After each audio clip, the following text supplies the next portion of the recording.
Object moves 18 meters in the first 3 seconds, 22 meters in the next 3 seconds and 14 meters in the last 3 seconds. What is its average speed? तो पहले हम लिख लेते हैं कि जो हमें गिवन है, तो हम यहाँ पे लिखेंगे गिवन।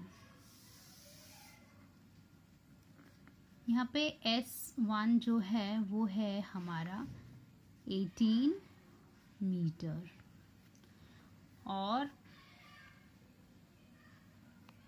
इसमें टाइम हम लिखेंगे T1 जो है वो है 3 सेकेंड।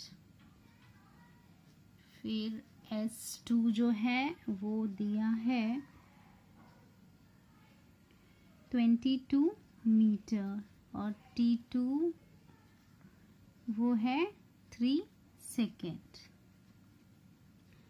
S3 होगा 14 मीटर और T3 3 सेकेंड।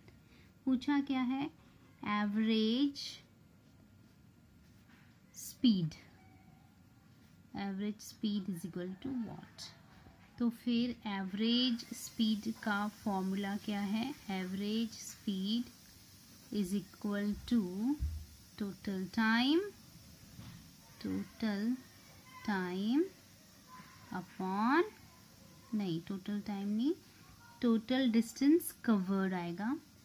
तो ये हम यहाँ पे वापस लिख देते हैं, total distance covered, total distance covered upon time taken.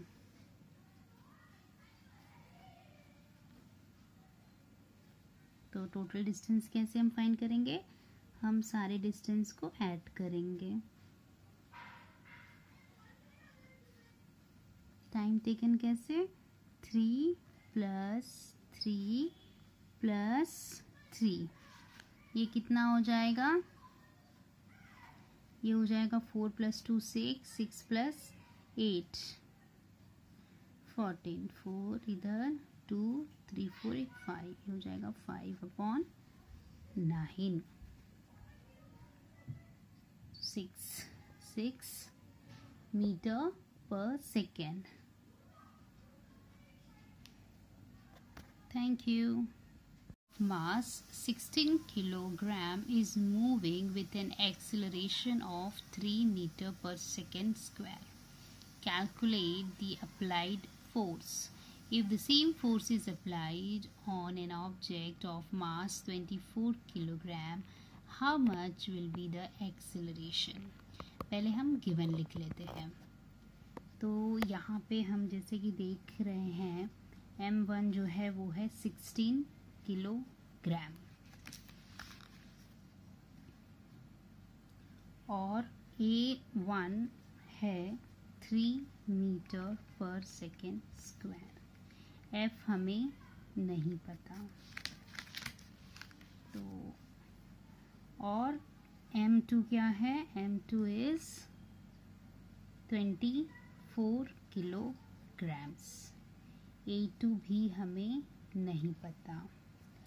तो चलिए हम लगा लेते हैं फॉर्मूला, क्योंकि हमें F निकालने का फॉर्मूला पता है। क्या होता है? F is equal to MA। तो यहाँ पे MA को हम M1 कर देंगे और A को भी हम A1 कर देंगे।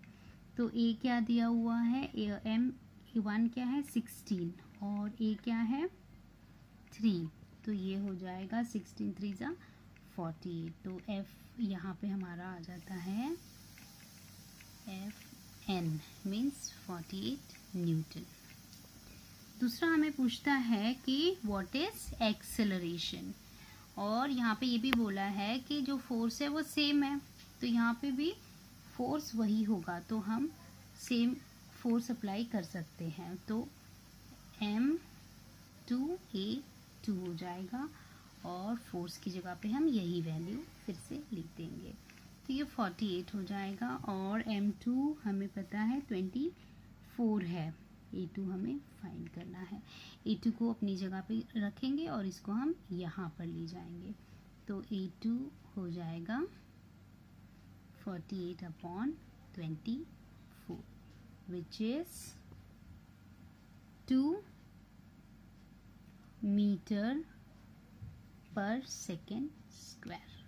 Thank you. It having a mass of 10 gram and moving with a speed of 1.5 meter per second penetrates a thick wooden plank of mass 90 grams. The plank was initially at rest. The bullet get embedded in the plank and both move together to determine their velocity. चलिए हम लिख लेते हैं क्या given है हमें। तो हम लिख लेते हैं गिवन M1 जो है वो है 10 ग्राम्स, U1 जो है उसकी स्पीड कितनी है 1.5 मीटर पर सेकेंड, M2 जो है M2 कितना दिया हुआ है 90 ग्राम्स, U2 जो है 0 है। क्यों U2 0 है? बिकॉज यहाँ पे लिखा है the plank was initially at rest, इसलिए हम U2 को 0 ले लेंगे। The bullet get embedded in the plank and both move together. तो बुलेट जो है वो प्लैंक के ऊपर अंदर चला जाता है, एम्बेडेड हो जाता है। उसके बाद एंड बोथ मूव, दोनों फिर साथ में मूव करते हैं, इसलिए यहाँ पर V1 will be equal to V2 and that together we will take as V. Okay, तो अभी यहाँ पे हमें पता है law of conservation of momentum क्या होता है। इट इज इनिशियल मोमेंटम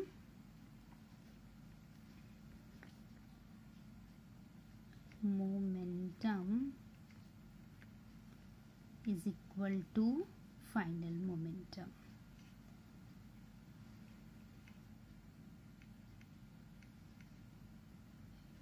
इसलिए हम क्या लिखेंगे यहाँ पे, हम लिखेंगे M1 U1 plus M2 U2 will be equal to M1 V1 plus M2 V2।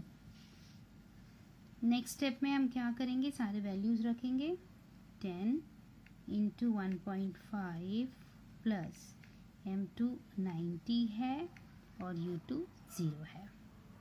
अब यहाँ पे देखो V1 और V2 दोनों भी V है एक्चुअली, क्योंकि यहाँ पे देखो हमने लिखा है। तो हम क्या करेंगे, उसे एज अ V समझ के हम उसे बाहर निकाल लेंगे। तो M1 प्लस M2 यहाँ पर हो जाएगा। हम अब वैल्यूज़ रख देते हैं। 10 इंटू 1.5 ये पूरा 15 हो जाएगा, plus 90 into 0 means 0 is equal to V। M1 क्या है, देखो M1 है 10 और M2 क्या है, इट इज़ 90, तो हम लिख लेंगे 90। आगे हम करते हैं, अब हम वैल्यूज़ को लिख देते हैं। क्या मिलता है हमें यहाँ पर, ये हो जाएगा 15 plus 0 is 15, so we will be as it is 10 plus 90 will be 100। V को हम अपनी जगह पे रखते हैं और 100 को लेके आते हैं 15 के पास, तो ये हो जाएगा 15/100, ये हो जाएगा 0.15 मीटर पर second. Thank you. 100 metre in the first 40 second, 80 metre in the next 40 second and 45 metre in the last 20 second. What is the average speed? Given लिख लेते हैं हम सबसे पहले। तो गिवन आएगा यहाँ पर S1 जो है वो हो जाएगा S1 100 मीटर और S2 हो जाएगा हमारा 80 मीटर, S3 हो जाएगा 45 मीटर। ओके, अब 100 मीटर स्विम करने के लिए कितना टाइम लगाता है, वो है T1, तो हम 40 सेकेंड लिख लेंगे। सिमिलरली 80 मीटर के लिए कितना टाइम, अगेन 40 सेकेंड। और 45 मीटर करने के लिए वो लगाता है T3 which is 20 second. Okay, हमें क्या फाइंड करना है, what is the average speed. हम यहाँ पे लिखेंगे average speed is equal to what. हमें पता है एवरेज स्पीड का formula, average speed is equal to total distance upon time. तो टोटल डिस्टेंस हम कैसे निकालेंगे, विल ऐड सारे 100 प्लस 45 प्लस 80, टाइम क्या है 40 सेकेंड्स, एक और 40 सेकेंड और फिर 20। ऐड करने के बाद 100 प्लस 80 प्लस 45 ये हो जाएगा 225, 40 प्लस 40 प्लस 20 हो जाएगा 100। तो इसके बाद हमें इसको कैलकुलेशन करेंगे, ऐसे भी कर सकते हैं, नीचे 2 0 है तो ऊपर 2 नंबर के बाद डेसिमल लग जाएगा। तो 2.25 मीटर पर सेकेंड स्क्वायर।